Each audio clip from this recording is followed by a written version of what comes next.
ημερησίας. Θέλω να θέσω εκτός ημερησίας διάταξη στο ακόλουθο θέμα. Θα διαβάσω αυτό το μικρό κείμενο αιτιολόγηση. Παρακαλώ, ακούστε, και νομίζω ότι είναι μια πρόταση που πρέπει να λυθούμε θετικά. Πράγματι, το τελευταίο διάστημα, οι κάτοικοι της Σύριου παρακολουθούν, και το βλέπουμε κι εμείς, γιατί μας ρωτάνε στον δρόμο ή διαβάζουμε, παρακολουθούν επεισόδια συχνά ατμοσφαιρικής, θαλάσσιας ή ηχητικής ρύπανσης από τα ναυπηγεία. Το είπε εξάλλου και ο Δήμαρχος προηγουμένως. Εύλογα ανησυχούν, διαμαρτύρονται και ζητούν έγκαιρη ενημέρωση για πιθανούς κινδύνους. Είναι σαφές ότι με την αδυναμία, όπως το βλέπουμε εμείς στα παράταση, άλλων δημόσιων φορέων να ενημερώσουν το κοινό και να παρέμβουν αποτελεσματικά, αποτελεί πλέον καθήκον του Δήμου μας η ανάλυση μιας πρωτοβουλίας για απαντήσεις και για αντιμετώπιση της κατάστασης. Μην σκεφτείτε ότι αυτό είναι θέμα που δεν προβλέπεται στην νομοθεσία από το Δήμο, όπως το άκουσα πριν να λέει. Στο Δήμο στρέφονταν πάντοτε οι πολίτες που ζητούσαν απαντήσεις. Αυτό είναι ο Δήμος με την ευρύτερη έννοια. Και τώρα, όσοι επιδιώκουν να προστατεύσουν την εργασία, την υγεία και την ποιότητα ζωής των οικογενειών τους, στρέφονται, κοιτούν στο Δήμο και περιμένουν να πάρουν ορισμένες απαντήσεις. Δεν πρέπει λοιπόν το κυρίαρχο όργανο του νησιού να χάσει την εμπιστοσύνη τους, αν και κατά την κρίση μας σε έναν βαθμό αυτή έχει κλονιστεί. Προτείναμε λοιπόν σήμερα να μπει εκτός ημερησίας και να αποφασίσουμε το εξής. Είναι κάτι στο οποίο δεν πιστεύω ότι μπορεί να πει κάποιος. Όχι, αλλά θα περιμένουμε να ψηφίσουμε.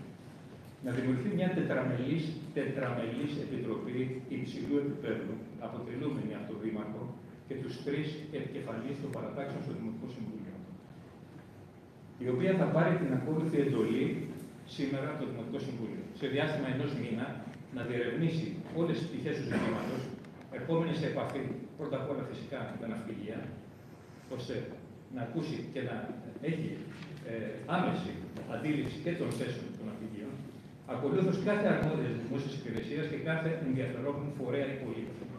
Παράλληλα, να εξετάσει όλες τις αναφορές που έχουν γίνει το τελευταίο διάστημα, που έχουμε 3 ή 6 μήνες οτιδήποτε, για ρύπανση, που θα τεθούν υπόψη της. Και δεύτερον, η δεύτερη εντολή, το δεύτερο μέρος του Συμβουλίου, να αναζητήσει και να καταθέσει ολοκληρωμένες προτάσεις σε ειδική συνεδρία του Δημοτικού Συμβουλίου για την ταχύτερη δυνατή βελτίωση της κατάστασης. Όταν ο Δήμος μιλάει, και μιλάει και προς επιχειρήσεις, ακούει. Οι επιχειρήσεις ακούν που πούμε. Με αυτή την αφορμή και κλείνω, θέλω να υπενθυμίσω την πάγια θέση μας, την οποία πάρα πολλές φορές και προεκλογικά και τώρα έχουμε θέσει. Θέλουμε τον αιώλιο ανοιχτό. Δεν είναι μόνο η εργασία των ανθρώπων που δουλεύουν εκεί, είναι και η αντίληψη που έχουμε για την ραγδαία αποβιομηχάνηση της χώρας, κατά της οποίας είμαστε εμείς, της αποβιομηχάνησης. Αλλά είναι όριο το οποίο θα σέβεται την νομιμότητα σε κάθε τι. Και θα το αποδείξει με την έρευνα αυτή του 1 μήνα. Ενδεχομένως. Μπορεί και όχι. Εύχομαι να το αποδείξει. Περιβάλλον, υγεία, εργασία όλων των εργαζομένων και πρώτα απ' όλα των εργαζομένων του ίδιου του νεορίου. Όπου αν αυτά που παρακολουθούμε έχουν επίδραση στην υγεία, πρώτα έχουμε εκεί μέσα και μετά βέβαια σε παιδικούς σταθμούς, σε σχολεία και σε όλους τους καθήκοντες κοντά. Είμαστε σίγουροι ότι ο στόχος μπορεί να επιτευχθεί της νόμιμης, απολύτως περιβαλλοντικά ορθής λειτουργίας του νεορίου, με την κατάλληλη βούληση, με γνώση και με επενδύσεις, αρκεί φυσικά να το θέλουν πράγματι όλες τις πλευρές. Νομίζω ότι αυτή η πρόταση, αν την προχωρήσουμε, κλείνω αυτή τη φράση, και συσταθεί αυτή η υψηλού επίπεδου τετραμελής επιτροπή, η οποία λέω τετραμελής, λέω να συμμετέχουν ο Δήμαρχος και η Δεξιοπτικαλίδα, δεν έχει να ψηφίσει κάτι. Δεν θα έχει να θέσει ένα θέμα, θα είναι 3-1 ή 2. Τίποτα δεν έχει ψηφίσει αυτή η επιτροπή.